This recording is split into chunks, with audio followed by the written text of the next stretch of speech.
pretende sempre ficar em atividade, né?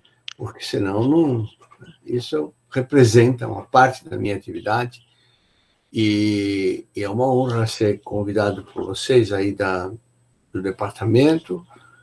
E nós, durante muito tempo na FAPESP, convivemos, e nosso convívio é muito bom, somos amigos. Então, vamos começar. Essa palestra que eu vou dar é uma coisa que eu tenho dado há muitos anos, não é? Eu comecei de conversas dentro da FAPESP por convite da Ana Maria Camargo, que é responsável lá no Sírio-Libanês, e eu comecei a montar, e à medida que fui dando, foi mudando, e aí comecei a dar em tudo que foi lugar, né? Mas o que eu falo são coisas muito elementares, né? Porque, na verdade, eu não tenho uma formação formal em filosofia, só de leitura minha mesmo, mas eu não tenho... Isso é coisa para filósofo, para gente antropólogo, sociólogo, enfim, né? E, então, tudo que eu falar é muito elementar, e, na verdade, como tem aí na audiência pessoas que são investigadores de primeira linha, são pessoas que pensaram nesse assunto, já leram sobre esse assunto, então eu vou um pouco... o que eu falar vai ser um pouco de bis in idem, ou agora tris in idem, né? Depende da... Vocês devem ter visto o tris in idem, né? A operação tris in idem, né? Devia ser tris in ibidem, lá no Rio de Janeiro. Bom, então, eu vou tentar colocar coisas muito óbvias em sequência para que a gente possa, eventualmente, discutir se for necessário, né? Ética é a parte da filosofia dedicada a estudos de valores morais e princípios ideais do comportamento humano.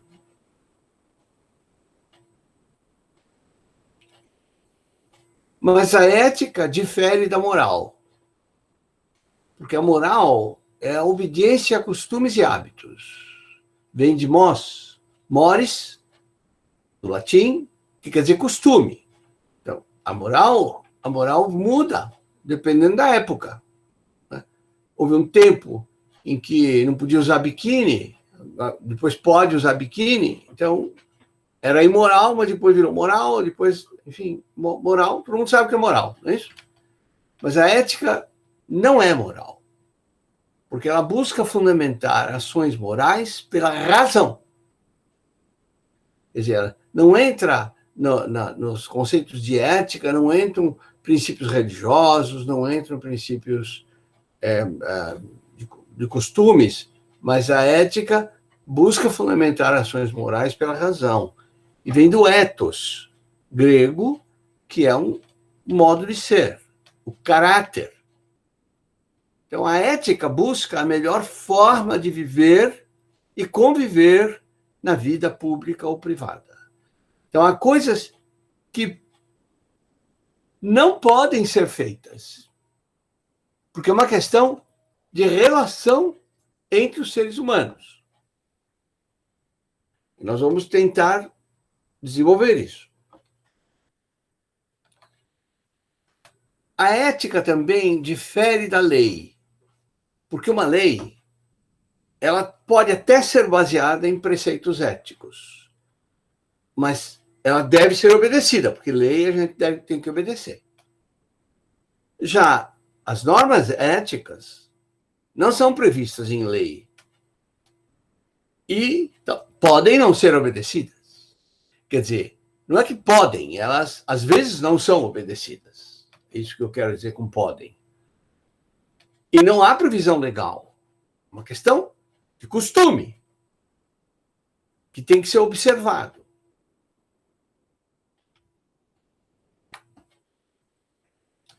A ética busca, de forma racional, distinguir o certo do errado. a boa da má conduta.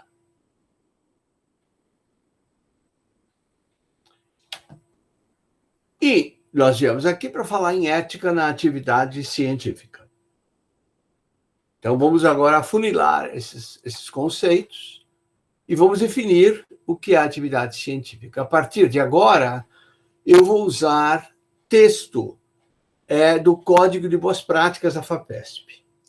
Esse código foi escrito basicamente por um professor que também está aposentado, que era do Departamento de Filosofia da FEFELESH, é o professor Luiz Henrique Santos, né? E ele foi, durante muito tempo, também coordenador adjunto na área de Ciências Humanas da FAPESP. Mas a coisa foi escrita coletivamente, quer dizer, havia reuniões, a gente discutia, dava palpites, e evidentemente ele foi o que escreveu e é o responsável completo por isto, e está muito bem escrito, e muita gente que se leu vai rever, porque eu vou praticamente me ater ao que está escrito numa parte da minha palestra, dentro do Código de Boas Práticas. Toda atividade que vise diretamente a concepção e realização de pesquisas científicas é atividade científica. A comunicação de seus resultados faz parte da atividade científica. A interação científica entre pesquisadores, os relacionamentos, não é? E a orientação ou supervisão de processos de formação de pesquisadores. Essa é a definição de atividade científica.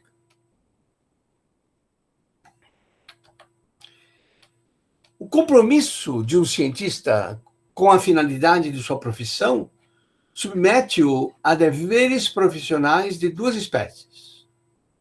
Há, em primeiro lugar, os deveres do cientista concernentes à qualidade científica dos resultados de seu trabalho de pesquisa. Seus deveres em relação ao avanço da ciência. Dado que o trabalho individual de um pesquisador apenas se efetiva como parte da construção coletiva da ciência e apenas contribui para que a ciência se constitua como patrimônio coletivo na medida em que é coletivizado, isto é, comunicado, todo pesquisador tem o dever de respeitar alguns pressupostos que acompanham toda a comunicação científica. É evidente que isso está falando por si mesmo, mas eu repito, veja a ênfase no coletivo. Quer dizer, a atividade científica não é individual. É interessante porque nós somos preparados, treinados num laboratório, inteiro laboratório. Quando a gente é contratado no departamento, a gente quer o nosso laboratório, que é fechado em relação aos demais. Quer dizer, há um individualismo, na verdade, mas, na verdade, a atividade científica é coletiva, porque ela é dividida, compartilhada entre o pesquisador principal e seus colaboradores, e depois ela é publicada, ela é comunicada para o mundo e é comunicada em conferências, e o do lado se aproveita do resultado, e todos aproveitam do resultado, e você se aproveita do resultado dos outros. Então, a ciência é uma atividade coletiva. Na verdade, ela é um pouco de todos. Há, em segundo lugar, os deveres do cientista perante a comunidade científica no interior da qual seu trabalho se efetiva como trabalho coletivo. Para que esse trabalho coletivo seja possível, é necessário que a comunidade se organize segundo regras que governem a formação das reputações científicas e, portanto, das relações de confiança profissional e a distribuição das oportunidades, recompensas e sanções profissionais, bem como os modos de reprodução da própria comunidade. E o conceito-chave dos modos de reprodução é a autoria.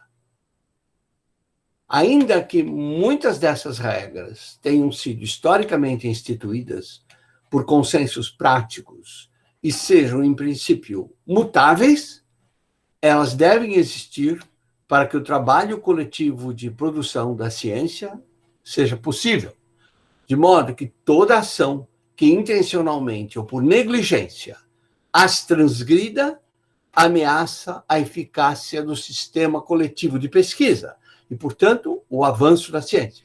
É muito claro isso que está sendo dito. Quer dizer, ela é uma atividade coletiva. O conceito-chave é a autoria, porque você identifica quem foi que pôs aquilo para o coletivo, não é? Existem regras, não é, que não podem ser transgredidas intencionalmente ou por negligência, porque às vezes acontece que o sujeito diz, tudo bem, deixa para lá, não se preocupe, e coisas vão acontecendo que rompem essas regras de convivência. Correto? Muito bem. Quando se ouve ou se lê uma comunicação científica, pressupõe-se que o autor utilizou para tratar do seu tema os procedimentos que julgou serem cientificamente adequados a esse tratamento. Pressupõe-se também que relatou fielmente os procedimentos que utilizou e seus resultados. As ações de um pesquisador que intencionalmente ou por negligência contrariam esses pressupostos constituem condutas eticamente inadequadas do ponto de vista da integridade da pesquisa. Entre elas estão os tipos de conduta consensualmente tidos como os mais graves desse ponto de vista: a fabricação ou a invenção pura e simples de resultados que nunca existiram, a falsificação ou a manipulação intencional desses resultados, de dados, né? Informações, a falsificação de dados, informações, procedimentos e resultados.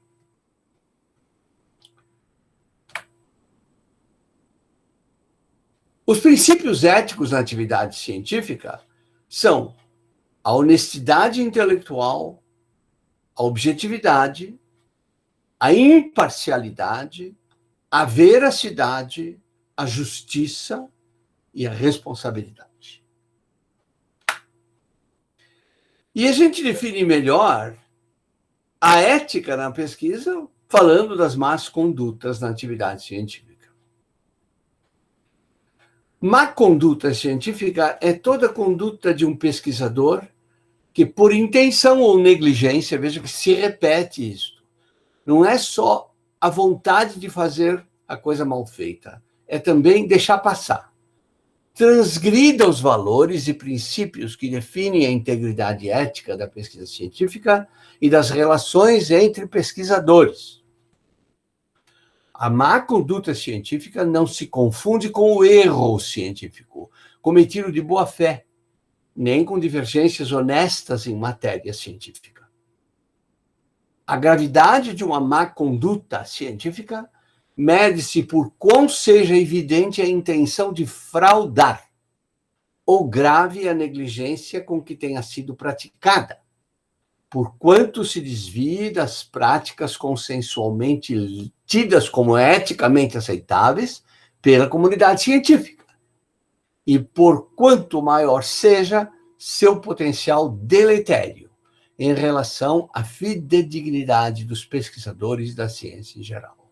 Então, aqui, ele já toca no problema da integridade, quer dizer, de uma conduta correta, de uma conduta séria, em que envolve a credibilidade da pessoa, envolve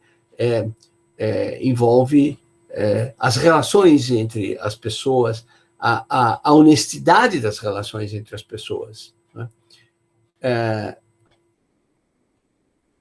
E partimos, portanto, para os desvios de conduta.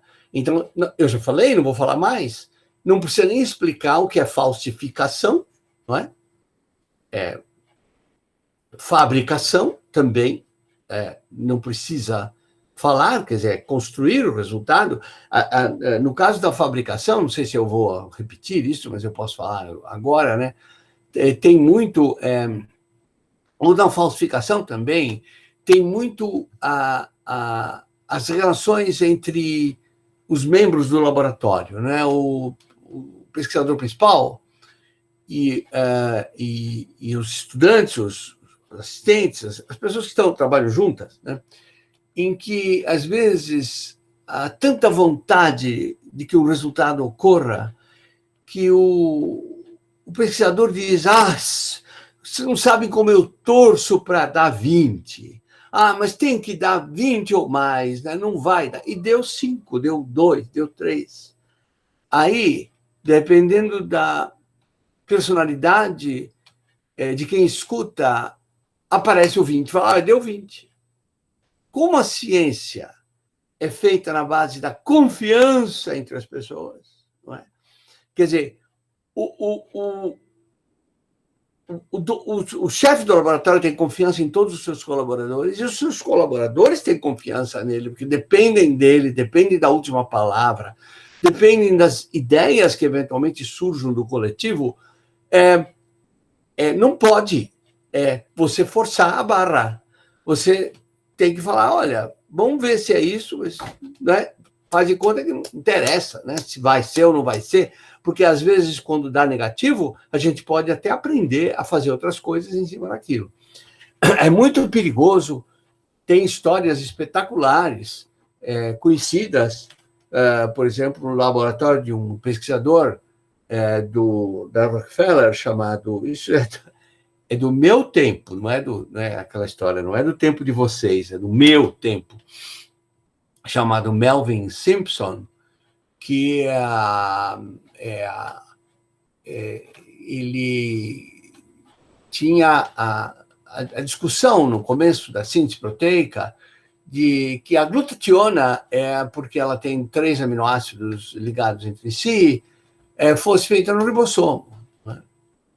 E quando, na verdade, nós sabemos que a glutationa é sintetizada dentro de uma enzima que já tem a informação para fazer as ligações químicas, não é?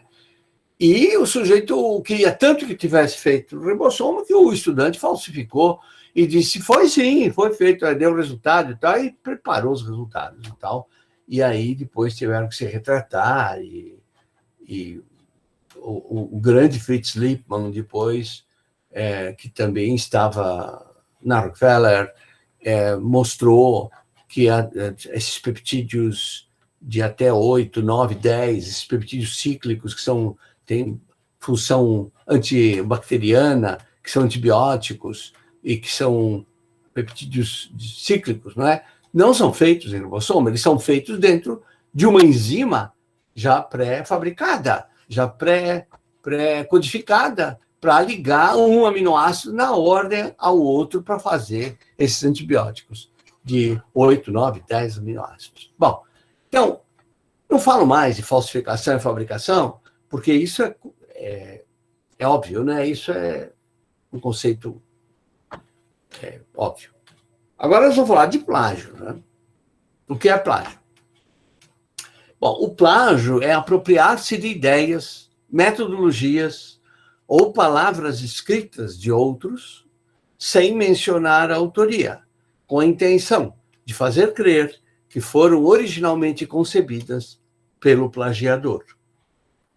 American Association of University Professors, setembro de outubro de 89, essa definição está ali, ela vale até hoje, não tem dúvida, né?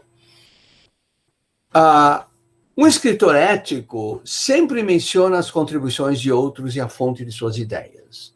Se um texto foi mencionado, deve-se dizer o nome do autor, dar as indicações do trabalho, revista, livro e página. É o que todo mundo faz, né? Não precisa falar. Vassandir, não é isso? Se um texto foi copiado, deve-se colocá-lo entre aspas e mencionar o autor desse texto. Quando resumimos um texto de outro, devemos usar nossas próprias palavras e ainda assim mencionar a origem das ideias, mas temos que ter o cuidado de não alterar o significado das ideias. Então, isso aqui é importante, porque muitas vezes, com esse bombardeio que nós temos de conhecimento, de informação, e a gente pega informação de papers, pega informação de resumos, de summaries, pega informação na internet, pega informação de tudo. Às vezes você quer um trabalho, você põe o nome e de repente aparece o trabalho na internet, você não precisa mais pegar a revista, abrir a revista. Enfim, é uma coisa a que todos têm acesso. Às vezes pode acontecer, inclusive inconscientemente, de um texto ser apropriado, colocado numa folha branca de um Word, e aí isso é perigoso, porque pode acontecer de você dizer que é teu. Né? Não pode isso aí. Agora, você pode se apropriar das ideias do texto, você pode escrever o teu texto, e você pode mencionar esse texto e dizer, olha, isto é uma ideia que veio de tal lugar, e põe entre parênteses alguma coisa que não é teu, essa coisa toda, não é? Bom, em português, e agora eu sei, nós escrevemos em inglês, então muitas vezes a gente põe entre parênteses CF, confer, né? Mas em português existem palavras que deveriam ser usadas e que não é só o advogado que usa, né? Então eu vou ler textos e ver o que é que se usa para dizer que não é teu. É interessante ressaltar, nessa circunstância particular, que o relator, professor X, concluiu in verbis, que quer dizer exatamente da forma como ele falou, aspas, considerei em meu parecer que, primeiro, existem provas irrefutáveis de desrespeito aos princípios éticos que regem os concursos públicos, em geral, e os da USP em particular, por infração do artigo 12 do Código de Ética. 2. Existem indícios claros de falta de critérios objetivos, imparciais, impessoais e claros no julgamento dos memoriais. In verbis, que quer dizer textualmente. Sic, assim, afirma o professor Y que a imoralidade administrativa qualificada não é mero ato imoral, mas configura improbidade administrativa. Sic. Foi dito. É assim que foi dito. Apud, junto, em. Há 40 anos, o Brasil desvencilhou-se da crença simplista de que no mesmo curso de graduação podemos formar indiferentemente o profissional comum, o cientista e o tecnólogo. Apud, Newton Sucupira, parecer do Conselho Federal de Educação de 1965. Apud, quer dizer, junto, em, ali, é dele. Eu não falei isso, Walter Colley falou, não é isso? Walter Colley falou o que ele falou. E tem o autoplágio, que é a publicação do mesmo assunto várias vezes, de forma velada, sem mencionar textos anteriores. É uma forma de enganar o leitor, porque você se copia a si mesmo. É a divisão de um trabalho em várias partes, em vez de publicar apenas um trabalho coerente, com começo, meio e fim, que é o chamado salami science. Vamos lá. Esses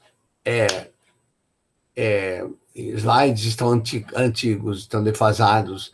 Eu não achei mais, não tive tempo, mas não tem importância isso, porque a gente tem uma ideia do que acontece. Esse é um paper do Proceedings National Academy of Sciences, de 2012, em que mostra que há um aumento que deve ter continuado, certamente, até agora, né? Então, se vê que, por exemplo, em vermelho, a fraude, a suspeita de fraude é alta, ela supera os erros, ela supera o plágio, ela supera a publicação duplicada. A fraude, que é as barras vermelhas, são sempre maiores. Quer dizer, falsifica, fabrica, etc, etc e tal. E aqui, embaixo, não é, está o ano de publicação e o ano da retratação, não é? Porcentagem de artigos retratados por fraude ou suspeita de fraude. Né? Só para mostrar para vocês, não tem muita importância, porque isso não tem valor quantitativo, já estão muito antigos, mas eu preciso refazer isso aqui. Aqui estão os gráficos de pizza, onde ocorre mais, evidentemente ocorre mais onde tem mais gente. Então, o caso dos Estados Unidos, né? Alemanha, os países que são rigorosos, mas tem muita gente, né? E então, aí no PNS, ele mostra esses lugares, né? Engraçado, o Brasil não aparece aqui nessa lista, né? Será que nós não fazemos isso? Eu acho que não, né? Então, vamos lá. Agora, tem, por exemplo, a palavra retraction é uma palavra que às vezes é traduzida por retratação em português, mas retratação, na verdade, não tem bem esse significado, né? Quer dizer, nós temos que tomar cuidado, embora não tenha muito o que fazer, né? Retratação é uma forma de você se corrigir, você se retrata, fala assim, olha, eu quero me retratar, eu falei besteira, desculpe, não era aquilo que eu queria dizer, não é isso? Retraction aqui quer dizer retirada, né? O seguinte, é o paper que foi publicado errado, tem problema, o cara retira, tem o carimbo, né? E a gente fala retratação, que no fundo, às vezes, não é retratação, porque a retratação seria se o autor dissesse, olha, eu quero retirar. Não, aí não é retratação. Se a revista diz, olha, esse cara fraudou, não é retratação, né? Foi retirado mesmo o trabalho. Mas, enfim, é um detalhe de uma pessoa como eu que gosta de língua, né? Então eu gosto de dar o valor correto das palavras, não é isso? Então vocês veem aqui, todos os autores com retirada de trabalhos, né? Então tem autores que têm mais do que 5. Tem autores, um azulzinho aqui, que tem entre 2 e 5. Tem autores que fizeram uma vez só, né? Não, uma vez só, e tem autores com mais de uma, né? Que eles puseram aqui no coletivo, sei lá por quê, tinha mais de 5, mais de uma, enfim. Não tem importância também, é uma coisa que... Esse é de 2013, um cara chamado Steam. Aqui, para mostrar uma coisa interessante, mas é só uma curiosidade, é que o plagiarismo ou publicação duplicada ocorre mais em revistas de impacto, de fator de impacto menor, né? Mas nas revistas de fator de impacto maior, fraude ou suspeita de fraude começam a aparecer mais. Então, o cara que quer inventar, ele inventa grosso. Ele inventa na Nature, ele inventa na Science, não é verdade? Quer dizer, o fator de impacto aumenta aqui nas fraudes ou suspeita de fraude. A cópia já é um pessoal menor aqui, né? Aqui está errado, falta um N, conclusion. Então, aqui foram analisados 2.000 artigos retirados em pesquisa biomédica e ciência da vida, e 21% deu por causa de erro, e 67% por causa de más práticas, em que sempre a fraude é a maior parte, 43%, duplicação, 14%, e plágio, 9% a 10%. Também é desse Fang Stein e Casa de Val, e é de 2012. Nas revistas com maiores artigos retirados, ainda é em 2012. Esse foi um estudo que esse Fang fez enorme. Então, se vê que Science tem uma grande quantidade. Como já nós falamos, né? O sujeito, se a fraude é o maior tipo de má conduta, e se você, para fraudar, você pensa grosso, você vai para Science, né? Então, para Nature, você vai, não é? Olha aqui, 36, né? Porque para mandar bala mesmo, né? Então, pronto. Como coibir a má conduta? A má conduta não se revela por diferenças. Isso é de um artigo de Gilwin, Uncovering Misconduct da Nature. A má conduta não se revela por diferenças de interpretação de resultados, erros não intencionais, disputas de autoria, assédio sexual ou ameaças verbais. A má conduta é falsificação, fabricação ou plágio de resultados. Ela só existe se puder ser provado, sem sombra de dúvida, que houve intenção. Quem suspeita de possível má conduta deve ouvir especialistas acostumados aos métodos e às normas daquela disciplina antes de acusar. Ainda assim, o órgão institucional que recebe a denúncia deve montar um procedimento investigativo preliminar para decidir se há elementos que emprestem credibilidade à acusação. De qualquer forma, a instituição deve ter políticas que protejam o acusador de retaliações. Aqui um comentário no Brasil. Eu participei da Comissão de Ética do CNPq. É presidida por um tempo pelo Mourão, lá de Minas. Ela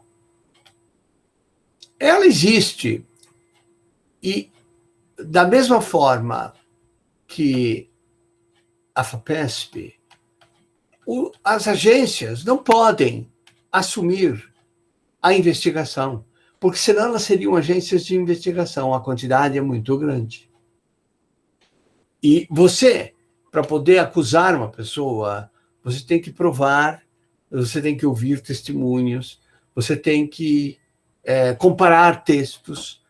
Existem, sim, mecanismos, ferramentas de fazer isso, vocês sabem, eu vou falar delas depois, mas dá muito trabalho. Então, o que a gente faz é fazer uma análise da probabilidade daquela acusação. Será que não foi uma delação por raiva, por um sujeito, um desafeto, enfim, mas a gente, em geral, pede para a instituição onde trabalha aquela pessoa que investigue e cobra para saber se houve algum problema. E é verdade, a instituição é que deve ser responsável por isso.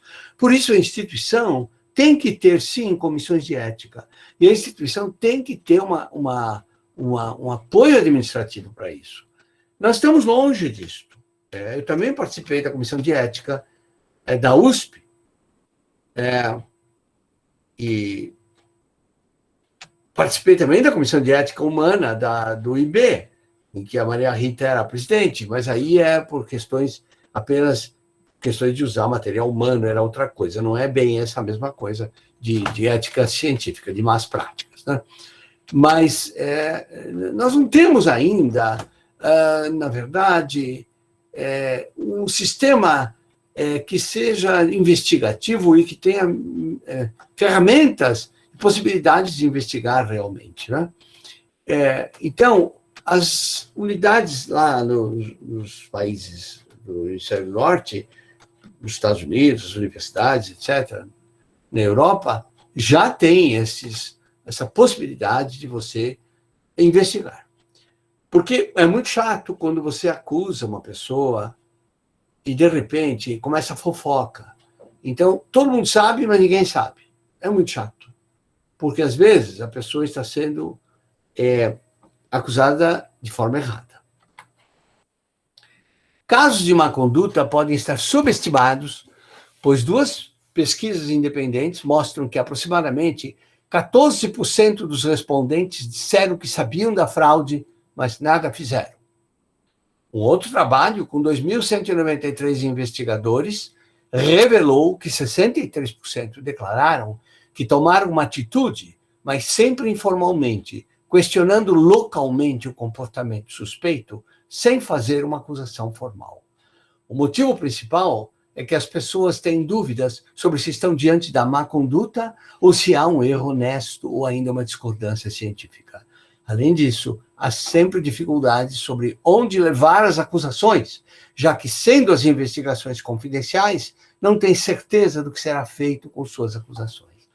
Dá para entender esse texto? É de Gilwin também, de 2012, da Nature. Quer dizer, o sujeito pergunta, se me perguntarem, se você olhar de lado assim e vir que está vendo má conduta, você vai e acusa? Eu não sei, porque eu não sei se é uma má conduta, eu não sei o que está acontecendo. E se eu chegar e perguntar e for uma má conduta, eu estou ganhando um inimigo no ambiente de meu trabalho.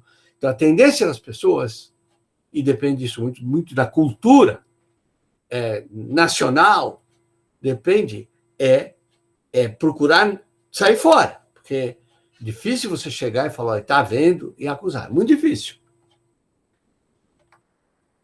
Um dos perigos nessa área sensível é o patrulhamento, uma vez que a acusação é protegida pelo anonimato e pode estimular vendetas pessoais abrigadas pela instituição. Principalmente no nosso caso, em que um dia eu sou chefe e no outro dia eu sou chefiado. É ou não é? Na iniciativa privada, uma quebra de conduta é uma demissão. No nosso caso, não é. Nós temos estabilidade, então quem foi meu chefiado e que eu tive que tomar uma atitude, depois vai ser meu chefe. Na experiência de um investigador que participou de comitês de investigação, não é incomum ter 10 acusações de má conduta por ano, das quais 6 pode ir a inquérito e apenas uma é de fato um caso de má conduta. Nos Estados Unidos, acusadores têm proteção das instituições e são encorajados a delatar. Mas, por exemplo, na Inglaterra, as leis favorecem os processos dos acusados contra o acusador. O artigo discute se as agências financiadoras deveriam somente financiar instituições que têm um código claro de como proceder e comissões de inquérito aparelhadas. Quer dizer, talvez as agências não devessem financiar determinadas unidades ou instituições que não se importam com o problema. Então, artigos que foram muito citados. Esse já está antigo, evidentemente, mas eu cito sempre, porque eu vou aqui nesse segundo aqui, que é o Ileal Lymphoid Nodular Hyperplasia, Non-Specific Colitis and Pervasive Developmental Disorders in Children, Lancet, 1998, de Wakefield. Este é famoso. Esse é famoso porque esse que iniciou todos os movimentos anti-vacina no mundo. Porque nesse trabalho em que ele discutia linfócitos e etc., ele falava que determinada vacina não fazia bem. E porque, no fundo, ele estava simplesmente na caixa de outro laboratório farmacêutico, que estava recebendo dinheiro de outro laboratório farmacêutico por competição industrial entre laboratórios. Bom, e aqui mostra, né? Isso aqui é antigo, quer dizer, eu precisaria até atualizar, não acho mais essas coisas, né? Mas o fato que o ano da retirada do trabalho foi 2010, né? E ele tinha 670 citações, as pessoas continuaram citando, né? E depois deu isso, eu não sei que ano que eu peguei isso aqui, sei lá, né? Mas o fato é que continuam citando, porque tem pessoas que não sabem disso. E olham o trabalho e olha, está aqui, o negócio está aqui e tal. Quer dizer, o movimento antivacina nasceu no trabalho de Wakefield. Né? E está aqui, né? O trabalho no Lancet, que aparece retracted. Quer dizer, quando você abre a revista, você vê isso. Né? Ainda bem. Eu espero que o PDF também, né? Deve estar tudo certo, né? Este Pravin Chadha, físico da matéria condensada, ex-diretor da Comissão de Grants, Departamento de Energia Atômica, Consórcio para Energia Atômica da Índia, de Indore, na Nature, fala de 3 formas, fala de uma forma diferente de plagiarismo. Quer dizer, o plágio não só de um paper, mas de uma hipótese que explica um fenômeno observado. O plágio de um experimento para testar uma hipótese. e a repetição de experimentos e republicação de resultados de outrem sem a devida citação. Então, aqui tem uma coisa a ver com comunicação oral, sabe, num congresso, às vezes você fala com uma pessoa, né? Então, 3 tipos comuns de plagiarismo que esse Shadar fala. Ele propôs um método para testar um estado magnético in vitro, cooling and heating in an equal field, em que ele chamou de chuff. Os plagiadores, mais tarde, copiaram tudo, até o chuff. Inventaram uma sigla, chuff. E foram pegos, evidentemente. Segundo caso, hipóteses foram duplicadas no meio de um texto longo, como se fossem dos autores. Isso é muito comum, sem citar o autor que teve a ideia. Então, o sujeito escreve, está no meio, tal e coisa, então ele fala alguma coisa assim, o fulano rouba aquele miolo e bota num outro trabalho, sem citar. Né? Eu costumava, nesta palestra, brincar com quem me convidava, mas eu não tenho tempo para fazer isso, me atrapalho completamente nesses computadores, etc., em que eu pegava um trabalho da pessoa que me convida, no caso a Mariane, na verdade, pegaria e faria uma experiência. Pegaria 35 palavras de qualquer lugar do trabalho. 35 palavras, não mais do que isso. E colocaria no browser do Google. Você clica e aparece o trabalho. Quer dizer, se eu for num plagiador e pegar um miolo de um texto, copiar e botar no browser, vai aparecer o trabalho da Mariane. Não tenha dúvida nenhuma. E isto é o browser do Google, que não é a melhor forma de busca de plágio. Não é. Tem outras. E o terceiro caso são resultados que são repetidos como experimentos novos, sem citar descobridores originais ou citando mal. O crédito ficou para os repetidores. Lamento dizer, não vou contar mais para ninguém, mas isso aconteceu comigo. Conclusão. A simples cópia de um trecho de texto é falta menor. Deveria incluir uma errata, confissão de plágio, mas o trabalho não deveria ser retirado, porque pode conter dados originais importantes. Às vezes o trabalho é bom, né? Mas tem lá um negocinho, uma frase maldita em que o sujeito é acusado e tal, mas não é tão grave, né? A palavra plágio, não fraude, falsificação, fabricação, deve constar do PDF do artigo, todas as vezes que for baixado. Porque às vezes é pouca coisa, é uma troca de figura, acontece isso aí, né? Então você fala, olha, isso aqui tal foi retirado, mas foi considerado, o autor diz que é um erro e não sei o quê, pronto, deixa ele viver. As outras 3 formas descritas de plágio, isto é, a apropriação de ideias, resultados, deveriam ser punidas mais severamente.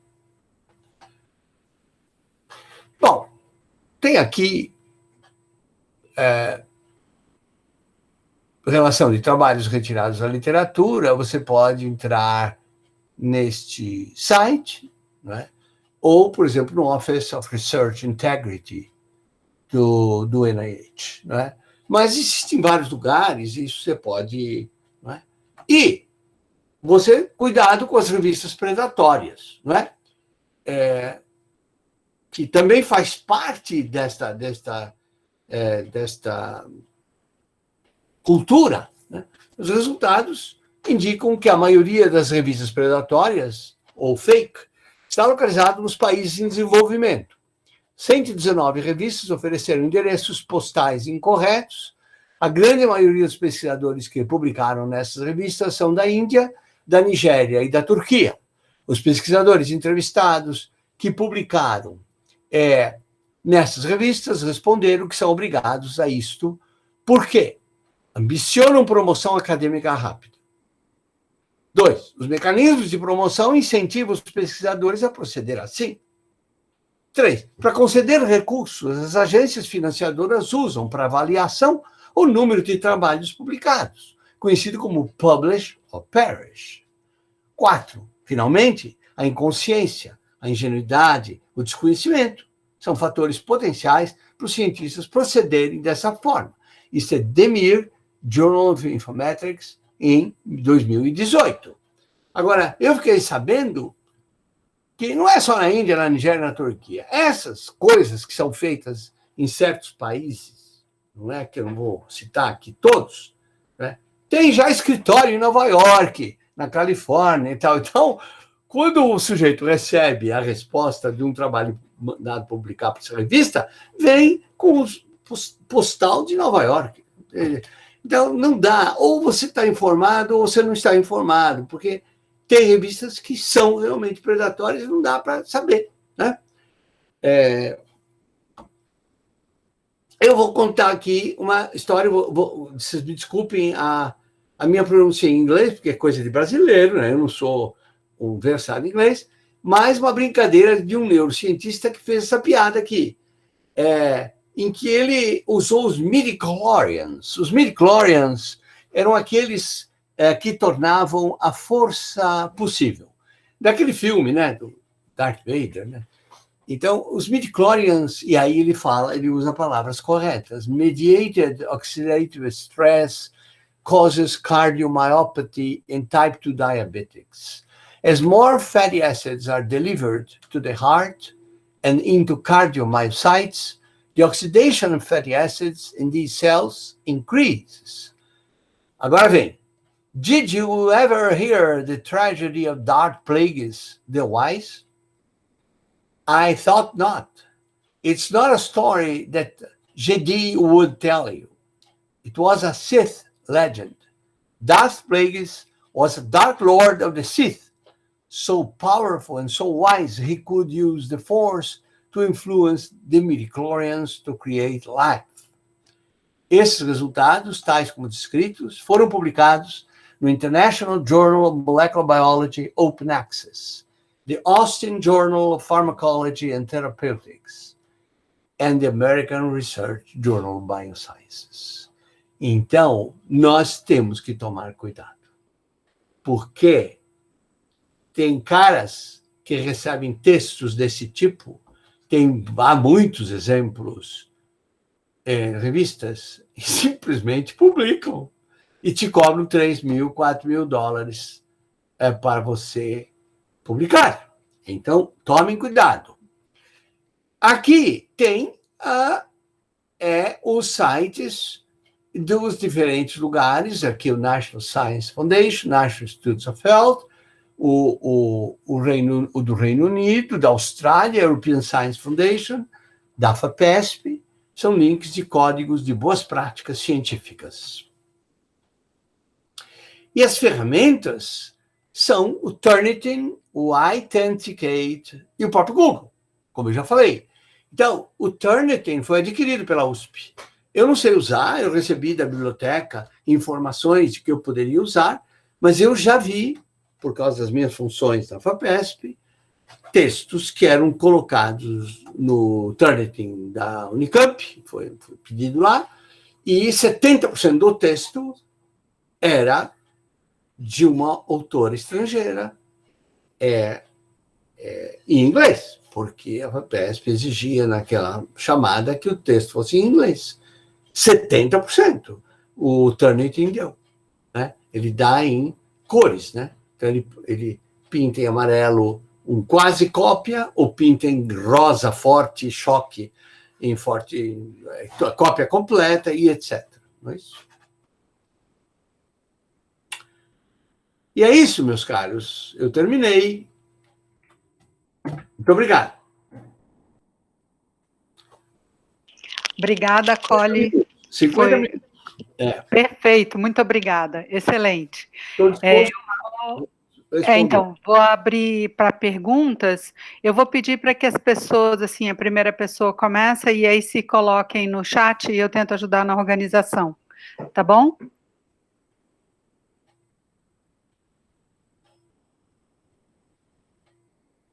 Nathalie, o Colly não consegue te ver ainda, que ele está com a apresentação ligada, mas a Nathalie está agradecendo. Ótimo. Olá, Nathalie, tudo bem? Daniel, você começa? Quem é Daniel? Eu vou pedir para que as pessoas se... Não, eu vou pedir para que as pessoas se apresentem. Ah, esse é o Daniel da Sociedade de Proto? Tudo bem, professor? Eu tô entrando aqui no computador da minha esposa que estava assistindo. Toda a palestra. Muito obrigado pela palestra, professor. Ok. Eu tenho uma questão sobre... eu achei muito bacana as coisas que o senhor colocou. Eu tenho bastante a mesma visão sobre as questões éticas, morais. Eu tenho uma questão que eu vejo que é um pouco difícil no Brasil, tendo trabalhado... ainda sou coordenador de programa de pós-graduação.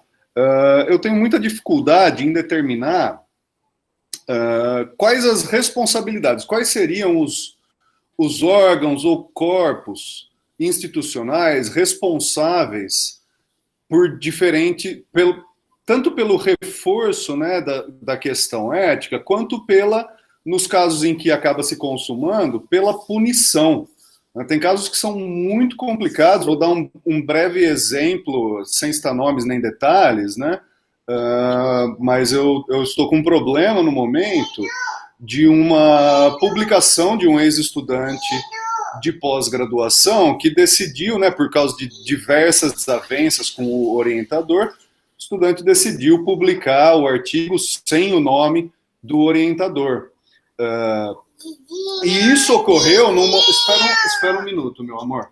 Isso ocorreu num momento... Isso ocorreu num... Desculpa, gente. Isso ocorreu num momento posterior à graduação do estudante, posterior ao próprio vínculo do orientador ao programa, porque devido a diversos problemas a pessoa foi desvinculada, então cai no colo da instituição uma situação que ocorre posterior a qualquer responsabilidade que a instituição possa tomar. Né? Então, isso é só um exemplo, mas existem inúmeros outros casos em que a gente tem muita dificuldade em determinar, mas quem que deveria lidar com a situação? Então, se o senhor pudesse elucidar com a sua experiência, eu agradeço. Ao contrário. Posso só pedir um favor? Se você você consegue tirar a apresentação do teu computador? Porque aí você consegue ver todo mundo. É verdade. Bom, para isso eu preciso fazer aquele chamado Alt-Tab, não é, Raquel? Isso, professor, Alt-Tab. Aí o senhor volta na tela do Google Meeting e aperta para parar a apresentação. Interromper. Espera, eu tenho aqui, ó, meetinggoogle.com está não sei o quê. É isso? Isso. Interromper compartilhamento. Isso. Pronto, agora você vê todo mundo, Cole. Eu estou vendo no laptop. Isso, perfeito. Tá bom. Agora você pode responder o Daniel. E aonde estou? Peraí. Você está bem no alto. Espera um pouco. Eu preciso... Deixa eu fazer uma coisa aqui. Esse negócio é terrível, não? Deixa eu ver. Alt, tá, mas eu deveria funcionar. Eu estou vendo uma. Agora sim. Agora sim, agora eu tenho que ir nos pontinhos lá em cima ou nos pontinhos embaixo? Mas você quer ver todo mundo em mosaico, Cole? Eu quero ver todo mundo em mosaico. Nos pontinhos embaixo, professor. Embaixo. Tem 3 pontinhos agora embaixo. Agora eu vou alterar layout. Isso. Agora eu vou em todo mundo. E agora eu vi. Mosaico. Ai, que maravilha. Não, tudo bem. Eu me vi até eu mesmo, só que eu estou me vendo naquele outro. Tudo bem, tanto faz. Tá bom. Pronto. Então, agora tem que responder, né? Ô, Daniel, não sei. Não sei, porque isso já me aconteceu. O que acontece é o seguinte. Primeiro, por causa da minha provecta idade. Segundo, porque eu estou nesse business faz tempo. Terceiro, por causa da FAPESP, na qual eu já não estou mais. Portanto, eu não tenho mais nada a ver com a FAPESP, portanto, eu não estou falando por ela. E eu vi de tudo, não é? Eu devo dizer para você que existe um armário ali que tem... Porque antigamente os processos da FAPESP eram rosa. você pede um dinheirinho, tinha o processo rosa, antes do SAGE, da computação. E tem o processo azul e o processo amarelo. O processo azul é quando você presta contas, e você estava, assim, por exemplo, em Paris, e aí você resolveu ficar mais 2 dias, e aí tem o tal de Zeferino, que existe desde que eu nasci, e que é perpétuo e permanente, que assina e fala: o senhor saiu de Paris 2 dias depois que prometeu, então você está contrário às normas e vai ter que devolver, e a gente tem que dizer: não, o cientista é assim mesmo, Zeferino, tudo deixa para lá, e ele carimba e deixa para lá. Vocês não sabem a quantidade de livrações que nós fazemos na FAPESP. Não é má conduta, esse negócio deixa para lá, eu vou pegar um avião amanhã, esse negócio assim. Bom, agora, tem o processo amarelo, e depois com o SAGE, o processo rosa não existe mais, existe ainda, mas são antigos. Agora, o processo amarelo são acusações, delações, tem absolutamente de tudo. Não é? E tem também as consultas, quer dizer, colegas que me escrevem, me telefonam e dizem: olha, me aconteceu isso. Pessoa, fulano, estava em um determinado laboratório no exterior, foi lá por minha causa. Aí resolveu, muita coisa foi feita lá, resolveu que eu não tenho nada a ver com esse artigo, disse que quer publicar sem meu nome. Né? Mas isso que nasceu aqui, as ideias são nossas. Ele foi para lá para resolver problemas metodológicos. E a gente procura, porque são casos por casos. Quer dizer, na verdade, isso não é só uma coisa de regras, dizer assim, não, faz isso, faz aquilo. São relações humanas, né?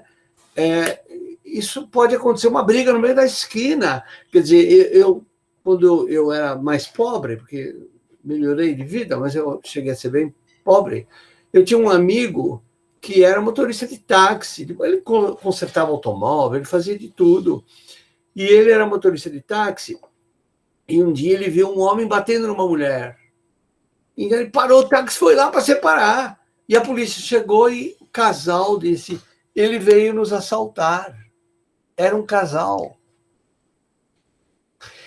Como é que resolve isso, hein? Resolve não parando o carro, deixa o cara bater na mulher, fazer o quê? Quer dizer, porque a vida te ensina isso. Eu não sei. Quer dizer, nesse caso, o sujeito já perdeu o vínculo. O sujeito é um mau caráter. Ele vai fazer. Você pode chegar e avisar a revista. Você pode avisar, por exemplo, as autoridades da universidade, do instituto, onde você estava, que, olha, ele pegou os resultados, levou embora, vai publicar, mas eu não autorizo isto. E avisa a revista. Se você souber qual é a revista, quando sair do trabalho, você pode mandar uma nota. Porque é a forma de delatar a pessoa, porque você está delatando essa pessoa é mau caráter. Ela não é só cometendo um erro ou está com raiva de você. Ela é mau caráter. Porque mesmo tendo raiva, você não quer prejudicar a pessoa. Você tem raiva, você abandona. Às vezes eu sinto raiva de uma pessoa, eu não vejo mais a pessoa, eu não quero saber da pessoa.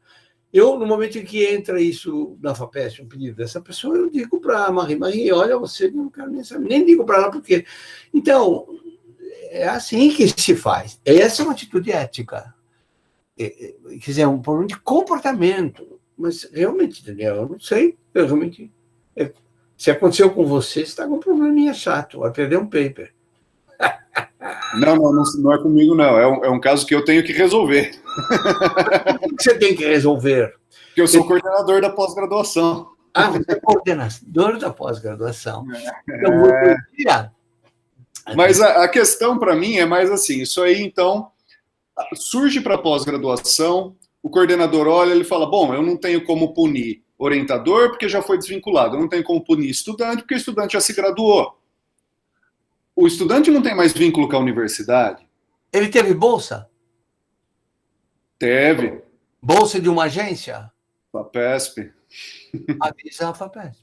Avisa a FAPESP. Não pede nada para a FAPESP. Essa é a minha questão. Quais são as instâncias que que tem que tomar, que tem a prerrogativa de tomar a responsabilidade, quando todo o vínculo já se acabou. Essa é a minha questão, é em cima disso. Vamos existe supor. um momento que a área é tão cinzenta que não existe mais punição, né? A FAPESP acho que pode requisitar a devolução, né? Não, mas exatamente, mas para fazer aqui. Tem também um outro problema, que é o seguinte, deixa eu ver se eu me lembro do caso. Quer dizer, o sujeito publica os resultados sem o orientador, sem nada, ele se apropria dos resultados, é isso. É isso que você falou. Isso tem que ser comunicado. Perfeito, exatamente isso. Perfeito. Tem que ser comunicado, porque ele pode publicar esses resultados de forma inconveniente. Ele pode fabricar, ele pode falsificar. Quer dizer, você já não tem mais responsabilidade, e aí, de repente, acontece de alguém acusar na FAPESP que você, orientador, deu guarida a esse tipo de coisa. Você tem que dizer, olha, é o seguinte, isso aconteceu, a FAPESP pode tomar qualquer atitude que eu não tenho mais vínculos com essa pessoa, porque ele fez assim, ele atirou. Você, no fundo, você se protege de um possível problema contra você. Agora, você não tem como... você pode avisar a revista, quer dizer, ou pedir para o autor, não você, avisar a revista, mas se ele não tem mais vínculos com a instituição, se ele já levou o título que tinha que levar, se é que tem título, você não tem mais o que fazer. Tem. Sim, eu concordo, não tem mais o que fazer. Não tem mais. Mas o que eu fico imaginando é quantas situações desse tipo não surgem em que, no fim, a gente tem os preceitos e a gente tenta colocar os preceitos morais. Moral é um pouco mais complicado, a gente espera que as pessoas já tragam, né? Mas os preceitos éticos a gente tenta estabelecer, mas quando as pessoas rompem, né, e corrompem, às vezes você tem situações em que, de repente, não há órgãos que possam ser responsáveis, ou que possam atuar no sentido de coibir, no sentido de punição ou de penalização. Né? E eu acho que é por isso que acontece tanto. O que não pode, na verdade, é omitir-se por negligência. Quer dizer, você pode ter que fazer tudo aquilo que cabe a você, mas você não pode fuzilar o sujeito, evidentemente, nem mandar a polícia atrás dele, né? Porque esse é o tipo da apropriação indébita difusa, né? No fundo, é uma apropriação de ideias, é uma apropriação de resultados, de ideias. É antiético, só isso, não é uma coisa ilegal, é o que eu disse no começo, não é? É uma coisa que você não tem uma lei, portanto, você pode fazer, mas não ético, né? É ético, antiético, é tudo isso. Agora, bom, agradeço, professor. O coordenador de pós que pergunta essas coisas para mim.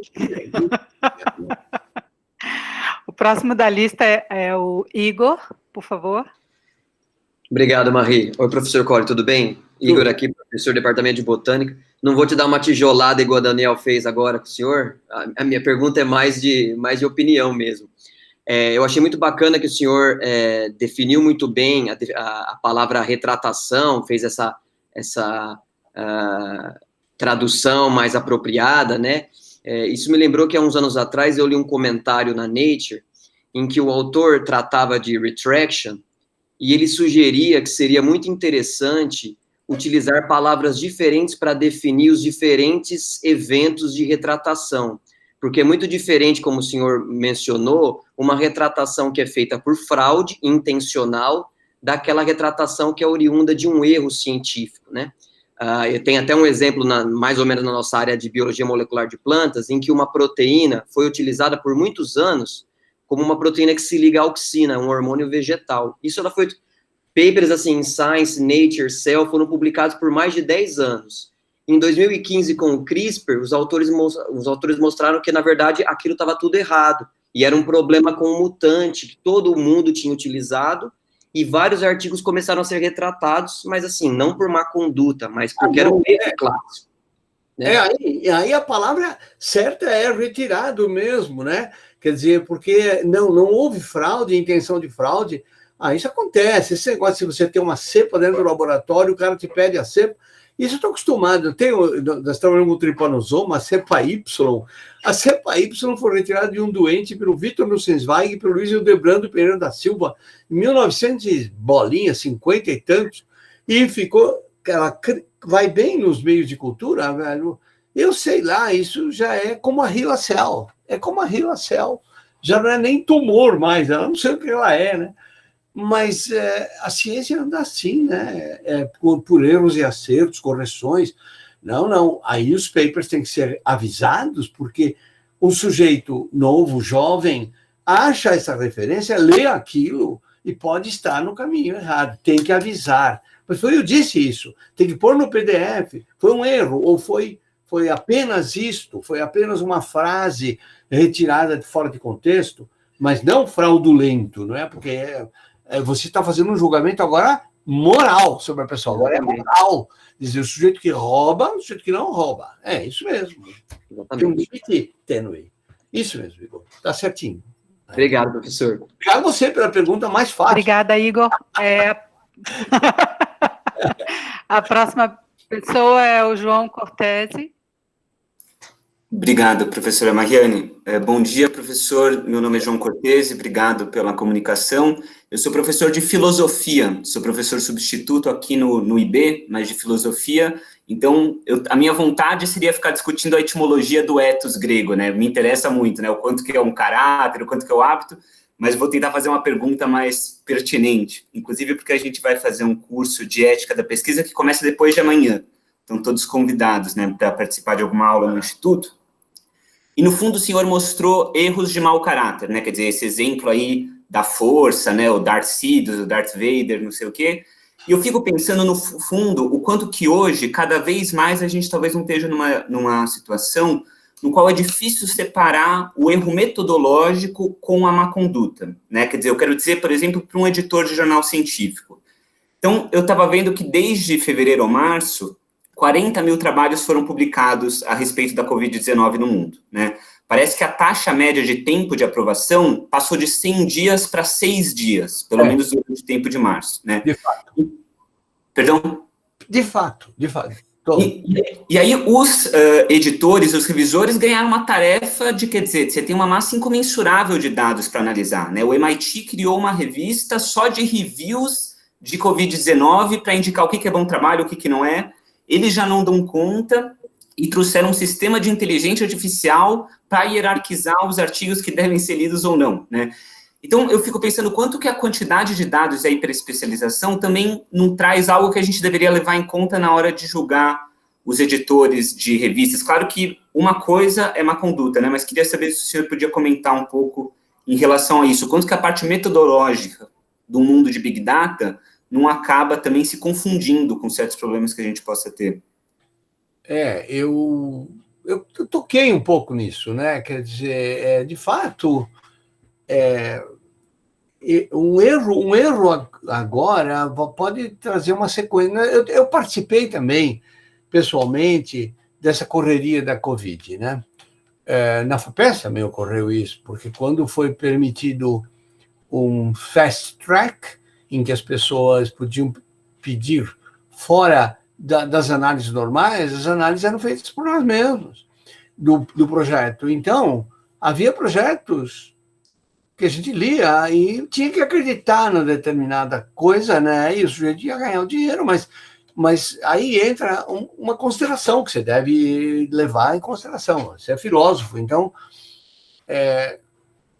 a correria não é boa. Nada de que corra é bom. A gente reclama, está demorando 6 meses e tal, mas os caras estão analisando. Então, o sistema estava num equilíbrio. Quer dizer, é um equilíbrio dinâmico. Quer dizer, mesmo assim, ele era fraudado, porque tem o problema das interações pessoais. Quer dizer, eu sei, por exemplo, que se você for um pesquisador perto do editor, você telefona para ele, não é? Isso eu já vi fazer, não é isso? Quer dizer, uma vez conversando com um pesquisador de alto nível, em Caxambu, numa reunião da Sociedade Brasileira de Bioquímica, ele foi convidado, não vou dizer o nome dele, estava discutindo naquela época por que os brasileiros não publicavam no JBC, porque não sei o quê, e dizia assim, então disseram para ele, porque naquela época era 1900, sei lá, bolinha, né, 1970, qualquer coisa assim, a gente publicava menos em revistas de melhor nível. Agora não, agora a gente está fazendo uma ciência melhor no Brasil. E demora 20, 30, 40 anos para esse passo. E a gente disse para ele, ele era editor do JBC. Então a gente disse para ele, mas você sabe que o JBC muito alto nível, e às vezes a gente não é conhecido, e sabe, e ele disse, na verdade, a ciência feita nos Estados Unidos, feita na Europa, é melhor. Ele deu risada e falou, a melhor ciência dos Estados Unidos é o telefone. Eles ligam para mim e falam, tem que publicar, viu, por causa disso. E às vezes a gente está numa situação, ele disse, em que a gente tem que publicar. Então, não estou falando mal do JBC, é assim mesmo. Eu assisti pessoalmente alguém chegar para o editor da Nature e falar, olha, está havendo uma competição, mas esse trabalho é muito sério. Aí o cara considerou e publicou no Brasil. Então, o cara da Nature entendeu o problema, porque era uma bruta competição, tem nada a ver com a Covid, e foi por causa da intervenção dessa pessoa. Enfim, então, agora você imagina os caras mandando para o Lancet todo dia. Eu sei porque eu recebo, não sei se vocês têm isso, o DG Alerts. Todo dia eu recebo o DG Alerts, porque foi publicado um caso na China, porque no Japão, porque isso e aquilo, porque o sujeito tossiu, pegou Covid, o outro... Tá. Quer dizer, tem um monte de porcaria que você mesmo dá para ver. Mas não tem como sair disso. Eu acho que não tem jeito. E aí não é mais um problema ético, porque se a revista para e diz assim, olha, eu só vou aceitar com um reviewer acreditado, vai demorar 3 meses para você publicar, ele publica em outro lugar. Já tem até uma revistinha, aquela que tem XIV, como é que chama? Como é que fala? Né? Que você publica sem reviewer. Hã? Como é que chama? BioArchive. XIV, sei lá. Eu nunca sei falar isso aí, né? O problema é o seguinte, lá você é feito legalmente para você publicar sem reviewer. A conferir, mas você já jogou os dados, não é? Então, a competição é tão grande que é muito difícil manter a ética, critérios éticos, porque se mantiver, quer dizer, você procura ser o tempo todo ético, mas se você pode fazer isso, publicar nessa revista, antes de um reviewer ver o seu paper, você vai publicar, porque você acha que um competidor vai...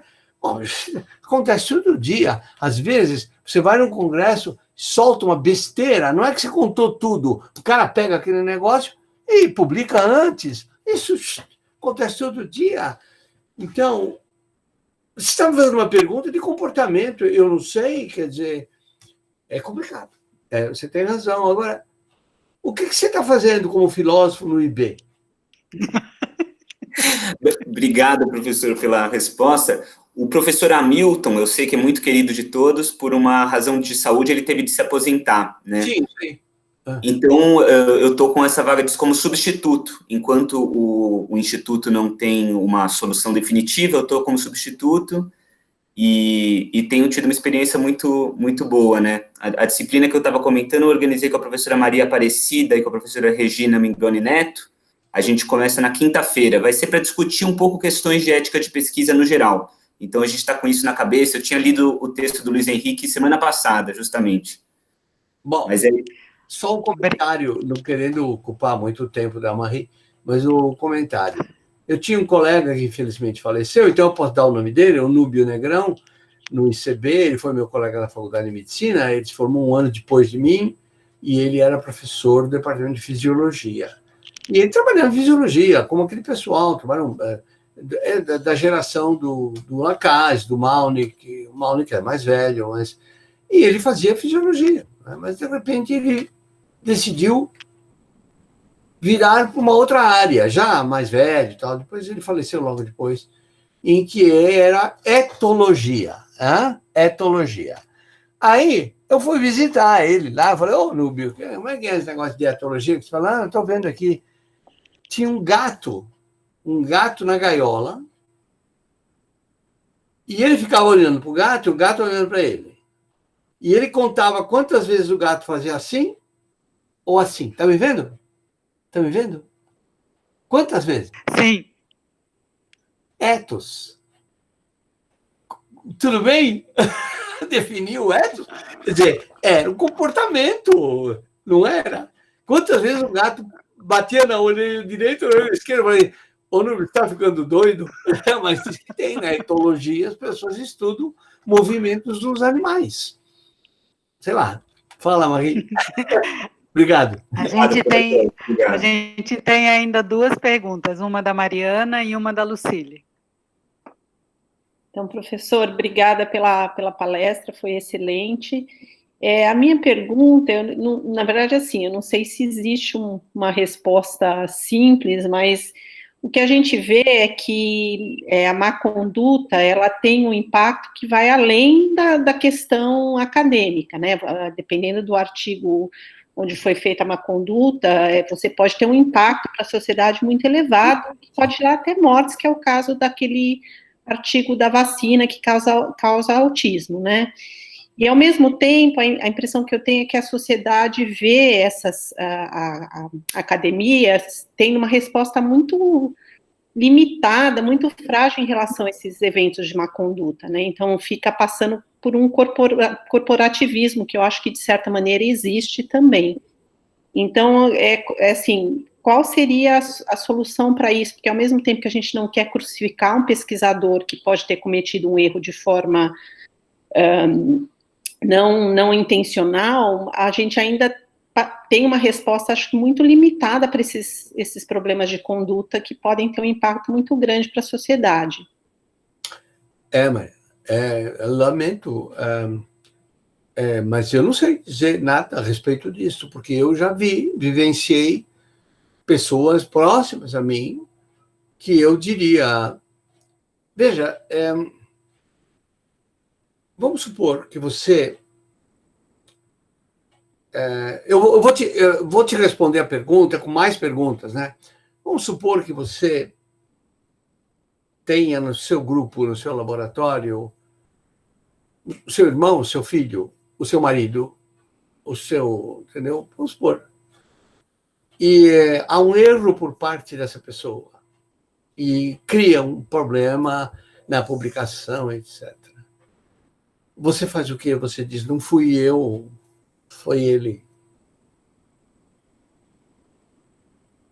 E já aconteceu.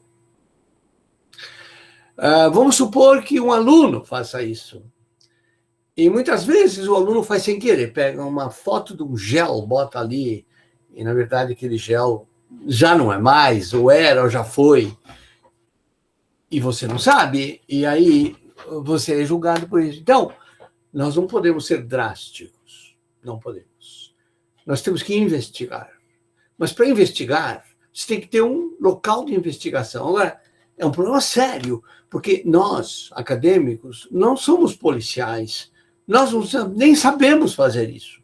Nós nem sabemos ler uma lei, né? Agora, com essa briga toda aí desse decreto, está uma confusão, porque por causa de uma vírgula, porque não sei o quê, porque PL para cá, PL para lá, artigo tal, e não sei o quê, mas aplica no ano que vem, não aplica no ano que vem. Nós não sabemos ler leis. Então,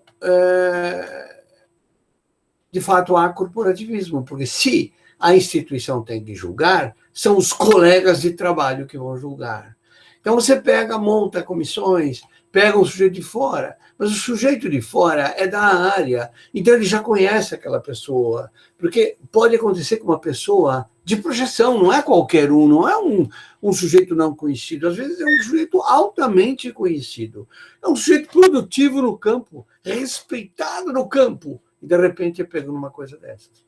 E às vezes há delações por vingança, e que prejudicam demais, mesmo nesses sites de delação. Então, mesmo na nossa delação premiada aqui da Lava Jato, você não pode pegar e dizer assim, o delator diz, o governador roubou, tira o governador, pera, vamos primeiro analisar isso tudo, de repente ele não roubou, de repente é outro problema por detrás. Não sei, eu só acho que a gente não deve ser afoito, não deve julgar igual a igreja fala, não, ninguém julga o negócio. É isso? Isso já vem de 2000 anos atrás. É difícil julgar. Então, você tem que ter uma comissão, a comissão estuda. Quer dizer, a comissão deve trabalhar com uma velocidade lenta, ao contrário das publicações rápidas. Ela deve ser devagar, ela deve deixar, ouvir a pessoa, ouvir os outros, né? E concluir. E na hora que conclui, ela deve embasar, ela deve motivar a sua decisão e faz o melhor que pode. E aí, um órgão pune. E quando pune, não é para toda a vida. Porque até o ladrão tem um tempo na cadeia, depois ele sai, ele tem que trabalhar. Então, se a gente punir a pessoa para a vida inteira, a pessoa não trabalha mais. Quer dizer, por isso que tem os tempos de punição. 5 anos de cadeia, depois sai, ele já não é mais um malandro, um assassino, ele não é mais, ele já é outra pessoa. Espera-se, não é? Agora, você sabe que tudo que eu falei é teórico, né? Quer dizer, eu vejo o João Cortese aqui, tem um aqui concordando comigo, não é? Eu não sou filósofo, mas eu sou velho. E tem gente que me chama de advogado, não sei por quê, só para gozar, né? Principalmente os advogados. Sabe que eu ganhei a Marie não citou, mas eu ganhei uma medalha na Faculdade de Direito já, por causa das minhas pareceres na universidade. Tem tanta coisa para homenagear você que não dá. Estou falando que a lista de prêmios que você ganhou é enorme. Eu ia ficar 10 minutos falando. Tá bom, não tem importância. E quem é que mais... olha... A Lucy... Eu já falei o que eu podia falar, não posso falar mais. Fala aí, o presidente. Não, então, a Lucille, na verdade, ela encaminha uma pergunta que é se existe um perfil do fraudador. Peraí, ela está aí? A Lucille está aí? Onde ela está? Ô, Lucille. Você está aí. Bom, encaminhou, então, a pergunta. O que você perguntou? Ô, Lucille, presidente, minha presidente, tudo bem? Qual é o perfil do fraudador? Exato. Eu estou pensando assim, você tem um exemplo do aluno que pegou o gel errado, ou que pegou a foto errada, sem querer ou por querer.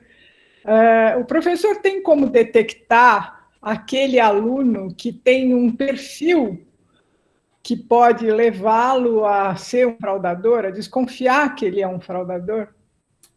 Não, porque qualquer coisa que eu diga vai prejudicar seus alunos. Você tem, evidentemente, todos os perfis possíveis. Existem formas, não é? Escuta, somos todos inteligentes. Somos, até para ser enganados, nós somos inteligentes. Né? Isso me lembra um professor querido que já faleceu, e que era muito engraçado porque ele falava assim, e ele tinha um sotaque meio afrancesado. Não pode ser isso aí, não pode ser e tal, né? Não estou acreditando. E ele tinha um pós-doc cearense que era um piadista completo, e continua, faz piada, é um sujeito muito engraçado. Então ele dizia assim: por que você não me dá a porcentagem de nitrogênio da proteína? Então, eles tinham feito uma purificação de uma proteína de um verme, estava pura, e eles tinham que fazer a dosagem quantitativa de átomos e nitrogênio, deve dar 14%, mais ou menos, sei lá. Mas ele queria o número, não é? E o sujeito vinha uma tarde de manhã, não vinha, às vezes vinha, e dizia que matemática era muito importante, e o orientador não era bom em matemática, ele era um excelente químico, mas ele não entendia de matemática, não dava, e ele vinha com a regra de cálculo, fazia conta, enfim, tinha uma pinimba aí, né? Então, chegou um dia que ele falou, como é, fulano, você, afinal, fez a porcentagem de nitrogênio? Ele fez, sim, deu 14 ponto tanto por cento, falou, com quantos miligramas você trabalhou? Aí ele disse, 21. Ele falou, não pode. Para fazer porcentagem, tinha que fazer com 100 miligramas. Entende? Quer dizer, como dizer assim, vai trabalhar, seu vagabundo, produz 100 miligramas. Né? Quer dizer, ele já não tinha mais argumento. Então, é difícil, é muito difícil.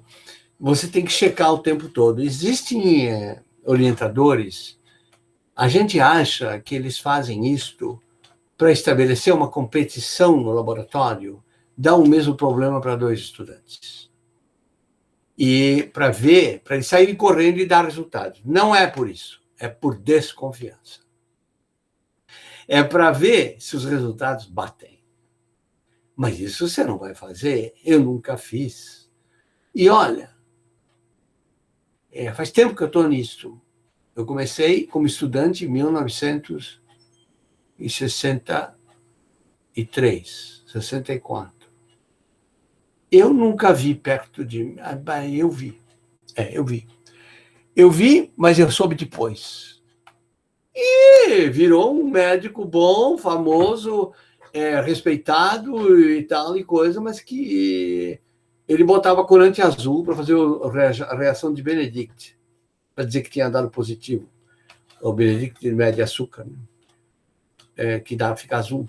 Ele fazia isso, mas depois ele parou de fazer isso. Não sei bem por que fazia. E quem é que ia? O sujeito era moralista. Ele era moralista, ele era todo certinho, não tinha isso. Então, você tem que confiar, desconfiando. Você tem que perguntar, depois perguntar de novo por outro jeito. Falou, esqueci, me diz aí, então, deixa eu ver os números. Quero ver, vamos repetir? Todo mundo faz isso, né? Repete, mas como repetir? Repete. Tem que repetir 10 vezes para dar, senão não publica. Tá bom, então, o sujeito tem interesse, né? Aí você fica perto, né? Outro exemplo, eu estava nos Estados Unidos, trabalhando com o Maynard Pullman, fiquei 2 anos com ele, mas no almoço eu almoçava com o Michio Ishii, era um japonês do Japão. Era um sujeito que podia ter o fragmento de Okazaki chamado fragmento de Ishii. Porque ele dizia que podia ter o fragmento, ele publicou no PNS, mas o PNS publicou um mês depois do Okazaki. Ele nem sabia do Okazaki. E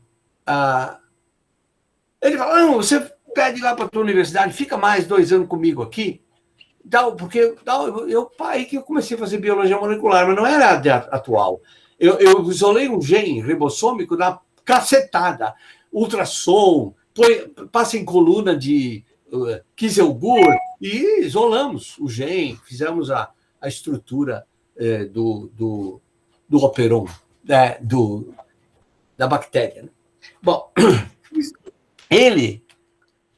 eu fui trabalhar com ele. Depois que eu saí, o departamento permitiu que eu ficasse com ele, então eu fiquei mais 2 anos, um ano e 8 meses. No primeiro dia, ele falou, você vai apresentar a isolar DNA, 12 litros de bactéria. Um monte, né?